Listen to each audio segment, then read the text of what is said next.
Hello बच्चों, welcome. सो बच्चों, आज अपन एक इंपॉर्टेंट पॉइंट डिस्कस करने वाले हैं, इलेक्ट्रॉन ट्रांसपोर्ट सिस्टम ईटीएस। इसे ऑक्सीडेटिव फॉस्फोराइलेशन भी कहते हैं। तो होता यूं है कि जो ग्लूकोज रेस्पिरेशन में काम आता है, उस ग्लूकोज का ऑक्सीडेशन होता है पहले ग्लाइकोलाइसिस में, पायरुविक एसिड बनता है। फिर पायरुविक एसिड क्रैब्स साइकिल में चलता है, जिसे टीसीए या ट्राई कार्बोक्सिलिक एसिड साइकिल भी कहते हैं। उसके अंदर ये NaDH2 और FADH2 के अंदर एक एनर्जेटिक फॉर्म में कंपाउंड्स बनते हैं। तो इन एनर्जेटिक कंपाउंड्स का ऑक्सीडेशन होता है इलेक्ट्रॉन ट्रांसपोर्ट सिस्टम में, जो कि माइटोकॉन्ड्रिया की इनर मेम्ब्रेन पर प्रेजेंट होता है। तो ये ऑक्सीडेशन कैसे होता है, कैसे इलेक्ट्रॉन ट्रेवल करते हैं, किस तरह से एटीपी बनती है, वो सारी चीज अपन इसमें डिस्कस करने वाले हैं। सो देखिए कि the following step in respiratory process are release and utilize the energy stored in NaDH plus and FADH2। भी जो एनर्जी होती है वो एनर्जी किस में स्टोर हो जाती है? वो एनर्जी स्टोर हो जाती है NaDH प्लस H प्लस और FADH2। सिंपली कहो तो NaDH2 और FADH2 के अंदर। उसके बाद में इसका क्या होता है कि ये जो NaDH2 और FADH2 है, ये ऑक्सीडाइज होते हैं through the electron transport system and electron are passed on O2 resulting the formation of H2O। very important। ETS के अंदर इलेक्ट्रॉन का फाइनल एक्सेप्टर जो होता है वो कौन होता है? O2 होता है। जबकि इलेक्ट्रॉन का Z स्कीम में फाइनल एक्सेप्टर कौन होता है? वहां NAD प्लस होता है, जो बाद में रिड्यूस होता है NADPH2 में। NADP प्लस, ध्यान रखना यहां NAD है, वहां फोटोसिंथेसिस के अंदर NADP है। एक बार फिर से रिपीट कर रहा हूं, फोटोसिंथेसिस में NADP होता है, रेस्पिरेशन में NAD होता है। ठीक है, तो वहां फोटोसिंथेसिस के अंदर इलेक्ट्रॉन का फाइनल एक्सेप्टर जो होता है वो NADP होता है, यहां इलेक्ट्रॉन का फाइनल एक्सेप्टर होता है O2। क्लियर? तो H2O बनता है और ये मेटाबॉलिक वाटर कहलाता है। इस H2O को क्या कहते हैं? मेटाबॉलिक वाटर कहते हैं। देन देखिए इसके बाद क्या होगा, metabolic pathway through which electron pass from one carrier to another called electron transport system और ETS। इस मेटाबॉलिज्म के अंदर इलेक्ट्रॉन एक कैरियर से दूसरे कैरियर के पास में ट्रांसफर होते हैं, इसे इलेक्ट्रॉन ट्रांसपोर्ट सिस्टम या ETS कहते हैं। आगे फिगर 14.4 के अंदर दिया हुआ है, it is present in inner mitochondrial membrane. Important बच्चों, ETS कहां प्रेजेंट होता है? ये पूरा सिस्टम इनर माइटोकॉन्ड्रियल मेम्ब्रेन में प्रेजेंट होता है। तो कैसे ट्रेवल करते हैं? इलेक्ट्रॉन फ्रॉम NaDH से निकलने वाले इलेक्ट्रॉन जो होंगे NaDH के ऑक्सीडेशन से, ये electron produced in A mitochondrial matrix. ये इलेक्ट्रॉन कहां बनेंगे? ये माइटोकॉन्ड्रियल मैट्रिक्स में। इस डायग्राम को मैं एक्सप्लेन कर दूंगा ड्यूरिंग सिट्रिक एसिड साइकिल। अब ये कह रहा है कि ये जो NaDH है, ये जो NaDH है, ये देखो इस डायग्राम को गौर से देखिए आप, ये है मैट्रिक्स। तो मैट्रिक्स के अंदर क्या चलता है? क्रैब साइकिल, और क्रैब साइकिल में बनते हैं NaDH2 और FADH2। ठीक है, तो मैट्रिक्स के अंदर NaDH2 और FADH2 होंगे। ये है कॉम्प्लेक्स फर्स्ट, ये जो है ये कॉम्प्लेक्स फर्स्ट है, ये इनर माइटोकॉन्ड्रियल मेम्ब्रेन है, ये दोनों मेम्ब्रेन के बीच का स्पेस है, यहां दोनों मेम्ब्रेन के बीच का पेरी माइटोकॉन्ड्रियल स्पेस प्रेजेंट है। यहां NaDH का ऑक्सीडेशन होता है, इलेक्ट्रॉन और हाइड्रोजन जनरेट होते हैं। यहां FADH2 का ऑक्सीडेशन होता है और इलेक्ट्रॉन और हाइड्रोजन जनरेट होते हैं। तो NaDH वाले इलेक्ट्रॉन जो होंगे, NaDH वाले इलेक्ट्रॉन जो होंगे वो यहां FMN के पास में जाएंगे, फ्लेविन मोनोन्यूक्लियोटाइड। ठीक है, और हाइड्रोजन जो होंगे वो कहां भेज दिए जाएंगे? यहां मैट्रिक्स में भेज दिए जाएंगे। ठीक है, फिर इलेक्ट्रॉन और हाइड्रोजन जो होते हैं यहां यूबिक्विनोन के पास जाते हैं, UQ के पास, और इधर कॉम्प्लेक्स सेकंड प्रेजेंट है, यहां कॉम्प्लेक्स सेकंड प्रेजेंट है। तो FADH कहां बनता है? FADH जो है क्रैब साइकिल में जब सक्सेनिक एसिड फ्यूमेरिक एसिड में कन्वर्ट होता है तो FADH2 बनता है। आपकी NCERT में जो स्टेप दिया हुआ है वो स्टेप दिया हुआ है सक्सेनिक एसिड से डायरेक्ट मैलिक एसिड का। यहां फ्यूमेरेट दिया है, तो ध्यान रखना सक्सेनिक एसिड जब मैलिक एसिड में बनता है तो बीच में एक स्टेप और होता है फ्यूमेरिक एसिड का, तो फ्यूमेरेट बनता है। ये फ्यूमेरेट क्या है? एक्टिव फॉर्म होती है। मेलेट हो गया, मैलिक एसिड हो गया, सक्सिनेट हो गया, सक्सेनिक एसिड हो गया, तो ये एक्टिव फॉर्म है। तो यहां FADH बनेगा, FADH के इलेक्ट्रॉन और हाइड्रोजन भी यहां यूबिक्विनोन के पास जाएंगे।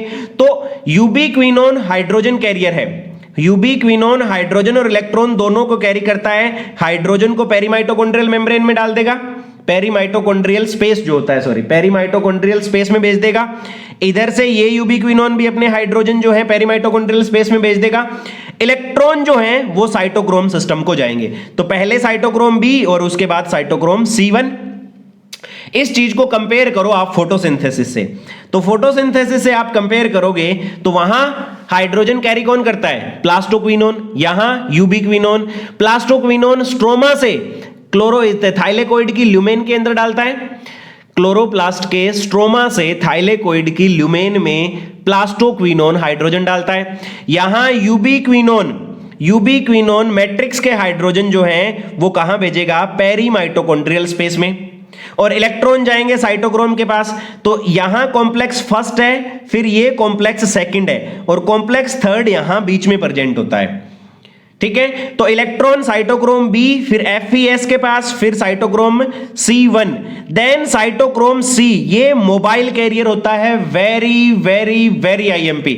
देखिए साइटोक्रोम सिर्फ इलेक्ट्रॉन कैरी करते हैं, साइटोक्रोम सिर्फ इलेक्ट्रॉन कैरी करते हैं, और साइटोक्रोम C जो है ये मोबाइल कैरियर होता है, यानी मूवेबल होता है। ये किसके पास भेजेगा, ये कॉम्प्लेक्स 4 के पास। कॉम्प्लेक्स 4 की इंपॉर्टेंस ये है कि उसमें 2 कॉपर सेंटर होते हैं, कॉपर 1 और कॉपर A और copper B, 2 copper centre present होते हैं, और साइटोक्रोम A और साइटोक्रोम A3 प्रेजेंट होते हैं। यहां से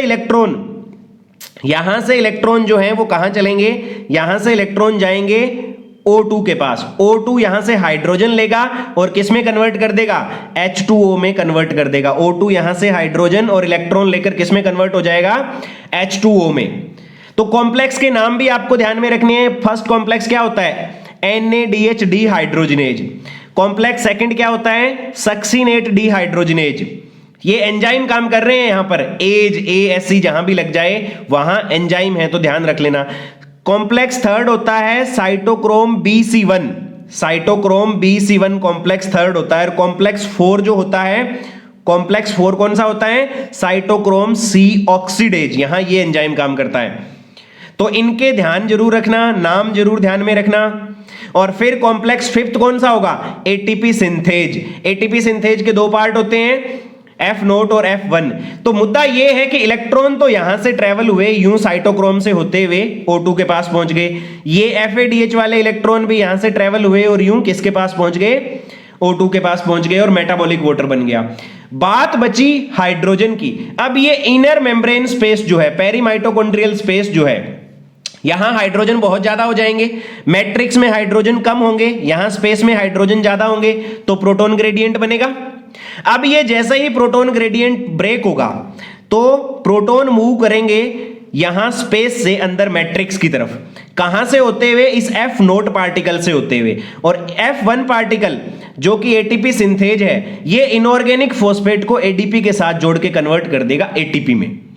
तो सिंपल सी चीज है, पेरीमाइटोकॉन्ड्रियल स्पेस से हाइड्रोजन मैट्रिक्स में जाएंगे, प्रोटॉन ग्रेडियंट ब्रेक होगा, इसी टाइम ATP जनरेट होगी, जो इलेक्ट्रॉन एनर्जी रिलीज कर रहे हैं वही एनर्जी ATP में कन्वर्ट की जाएगी। ठीक है, अब इस चीज को याद करो, क्लोरोप्लास्ट के अंदर फोटोसिंथेसिस में, तो वहां पे क्या हो रहा था, वहां पे जो प्रोटॉन थे वो थाइलेकोइड की ल्यूमेन से स्ट्रोमा में जा रहे थे और ATP बन रही थी। यहां इनर मेम्ब्रेन स्पेस या पेरीमाइटोकॉन्ड्रियल स्पेस जो है, 2 मेम्ब्रेन के बीच का, तो इनर मेम्ब्रेन स्पेस से मैट्रिक्स में जा रहे हैं और ATP बन रही है। तो सिंपल सी चीज है। अब इसकी थ्योरी देखते हैं अपन। तो थ्योरी अगर देखें तो थ्योरी में क्या लिखा है कि NADH डिहाइड्रोजनेज प्रेजेंट होता है, कॉम्प्लेक्स फर्स्ट है, and electron are then transfer to ubiquinone located within the inner membrane. Location जरूर ध्यान रखना, यूबिक्विनोन कहां प्रेजेंट होता है, within inner membrane, inner membrane के अंदर प्रेजेंट होता है। यूबिक्विनोन ऑल्सो रिड्यूसिंग इक्विवेलेंट विया FADH2 कॉम्प्लेक्स सेकंड।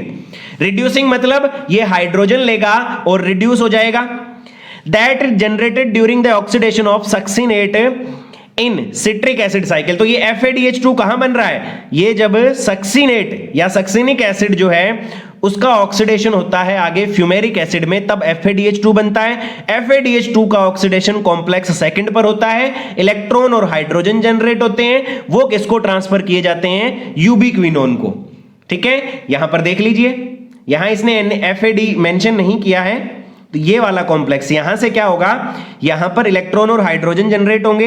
ये देखिए यूबिक्विनोन के पास गए तो यूबिक्विनोन ने अपने इलेक्ट्रॉन साइटोक्रोम को दे दिए और हाइड्रोजन जो थे वो यहां स्पेस में भेज दिए। ठीक है, तो चलिए आगे देखते हैं। फिर आगे ये क्या कह रहा है, आगे बोल रहा है कि द रिड्यूस्ड यूबिक्विनोन, जिसे क्या कहते हैं? यूबिक्विनोल कहते हैं। रिड्यूस्ड यूबिक्विनोन या यूबिक्विनोल ऑक्सीडाइज होगा with the transfer of electron. Electron अपने ट्रांसफर करेगा ये साइटोक्रोम सी को, ये वाले साइटोक्रोम सी को, किसके थ्रू? साइटोक्रोम BC1 यानी कॉम्प्लेक्स थर्ड के थ्रू साइटोक्रोम सी को ये अपने इलेक्ट्रॉन भेजेगा। तो वापस डायग्राम देखते हैं। तो साइटोक्रोम BC1 ये कॉम्प्लेक्स है, तो इलेक्ट्रॉन इसको दे रहा है और आगे किसको भेज रहा है? साइटोक्रोम सी को भेज रहा है। बिल्कुल सही बात है, क्लियर?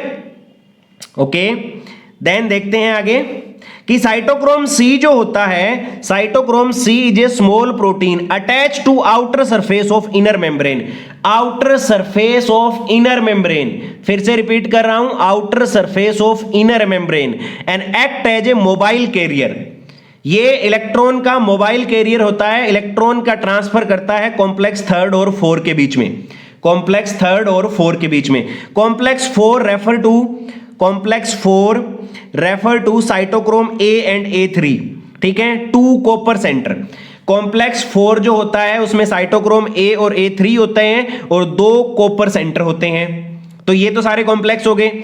अब देखिए आगे क्या लिखता है, आगे लिखता है कि when electron pass from one carrier to another, when electron pass from one carrier to another, यानी फर्स्ट कॉम्प्लेक्स से 4 कॉम्प्लेक्स तक जाता है, एक पूरी चेन बनती है।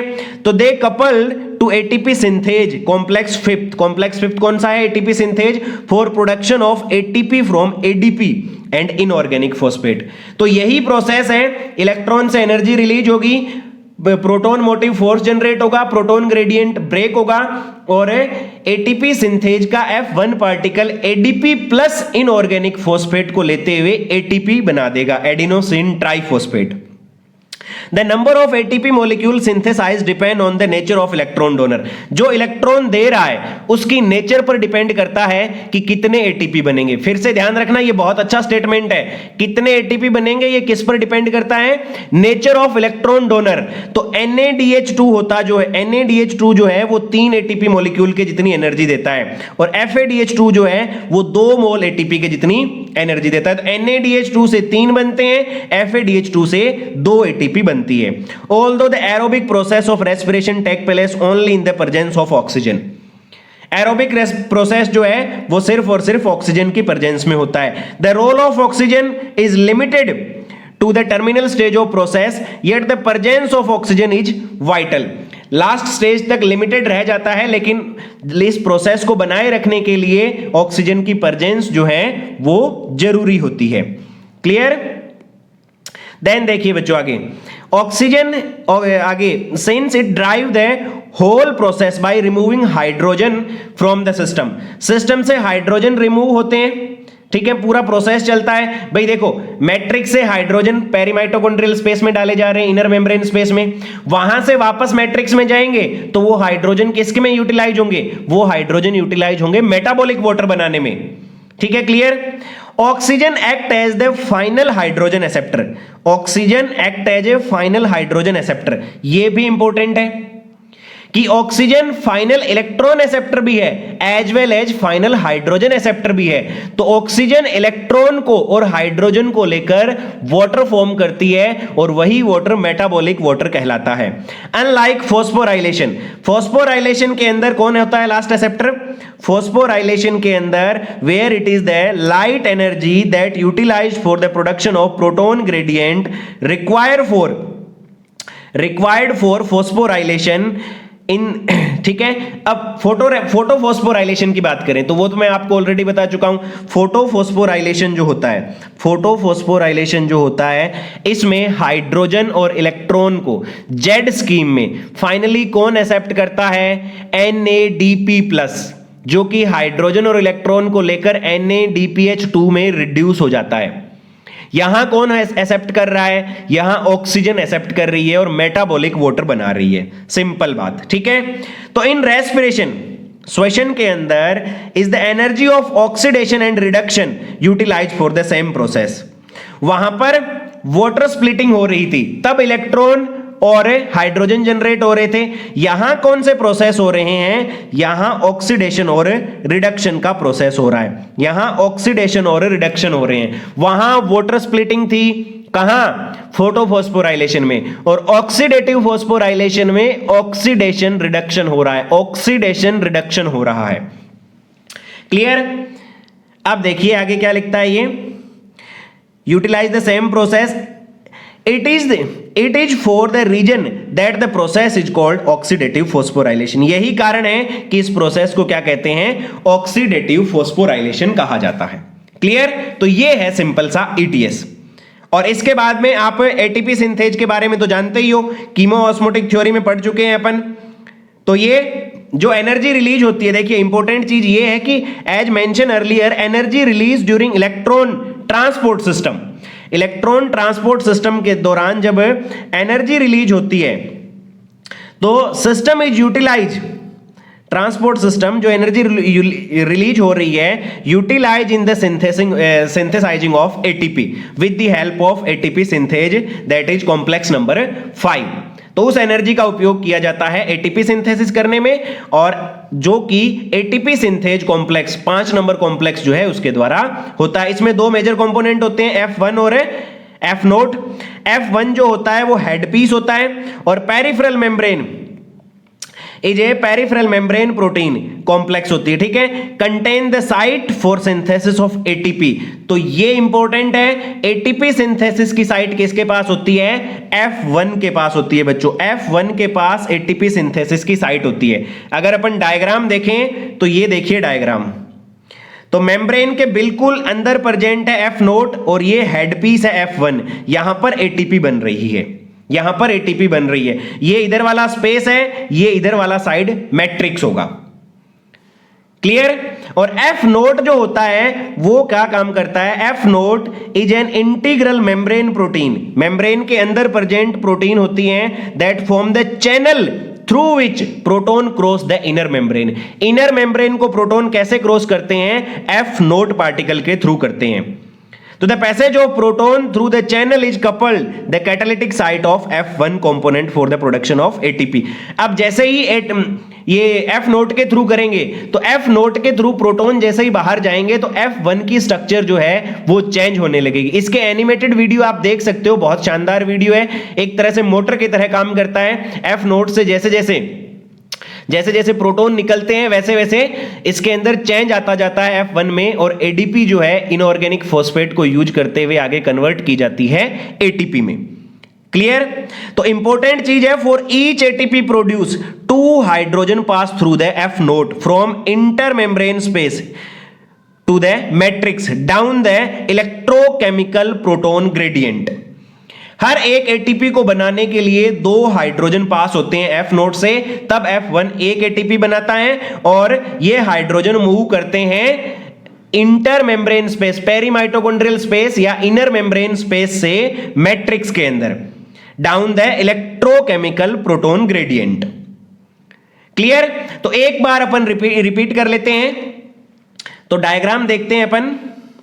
ये डायग्राम है इलेक्ट्रॉन ट्रांसपोर्ट सिस्टम का, ठीक है। बहुत ही शानदार डायग्राम, पुरानी एनसीईआरटी में अलग दिया हुआ है, नई एनसीईआरटी का डायग्राम है ये। तो यहां NADH जो क्रैब साइकिल में बना, यहां FADH2 जो क्रैब साइकिल में बना, मैट्रिक्स में प्रेजेंट है, ऑक्सीडेशन होगा, हाइड्रोजन मैट्रिक्स में इंटर मेम्ब्रेन स्पेस में चले गए, और यहां के हाइड्रोजन जो हैं वो भी यूबिक्विनोन से होते हुए इंटर मेम्ब्रेन स्पेस में चले गए, ठीक है। इंटर मेम्ब्रेन, मैंने इनर मेम्ब्रेन बोला, इंटर मेम्ब्रेन स्पेस, ठीक है। और इलेक्ट्रॉन जो होंगे वो कॉम्प्लेक्स थर्ड के पास जाएंगे और कॉम्प्लेक्स थर्ड से इलेक्ट्रॉन साइटोक्रोम सी और फाइनली 4 से होते हुए ऑक्सीजन के पास चले जाएंगे। हाइड्रोजन सारे इंटरमेम्ब्रेन स्पेस में इकट्ठे हो जाएंगे, प्रोटॉन ग्रेडियंट बनेगा। जब इलेक्ट्रॉन एनर्जी रिलीज करेंगे तो एक प्रोटॉन मोटिव फोर्स जनरेट होता है, प्रोटॉन एफ नोड से होते हुए मैट्रिक्स में जाएंगे और जैसे ही एफ नोड से होते हुए जाएंगे ये F1 जो है वो एटीपी कन्वर्ट करेगा, एडीपी प्लस इनऑर्गेनिक फॉस्फेट को यूज करते हुए क्या बनाएगा, एटीपी बना देगा। तो फाइनल इलेक्ट्रॉन और हाइड्रोजन एक्सेप्टर कौन होती है, ऑक्सीजन होती है। फाइनल इलेक्ट्रॉन और हाइड्रोजन एक्सेप्टर कौन है, ऑक्सीजन है। क्लियर बच्चों? तो ध्यान दीजिएगा कि यहां माइटोकॉन्ड्रिया में जो प्रोटॉन ग्रेडियंट बनता है वो मैट्रिक्स और इंटरमेम्ब्रेन स्पेस के बीच में बनता है। ठीक है, इंटरमेम्ब्रेन स्पेस और मैट्रिक्स के बीच में बनता है। इसे पेरीमाइटोकॉन्ड्रियल स्पेस या पेरीमाइटोकॉन्ड्रियल मेम्ब्रेन स्पेस भी बोलते हैं। तो इधर हाइड्रोजन ज्यादा होंगे, इधर कम होंगे। जैसे ही ये ग्रेडियंट ब्रेक होगा तो एटीपी सिंथेज, एटीपी का फॉर्मेशन करेगा। सो आई होप ये वीडियो आपको अच्छा लगा है और ये कॉन्सेप्ट आपको बहुत अच्छे से समझ में आ गया है। अगर कोई डाउट है तो आप कमेंट बॉक्स में लिख सकते हैं, अदरवाइज वीडियो को लाइक करें, चैनल को सब्सक्राइब जरूर करें। सो नेक्स्ट सेशन के अंदर इसी तरह के जो कॉन्सेप्चुअल टॉपिक हैं उन पे मैं वीडियोस डालूंगा। सो मिलते हैं बच्चों नेक्स्ट सेशन में। आज के लिए इतना ही। सो जुड़े रहने के लिए बहुत बहुत धन्यवाद। Thank you so much.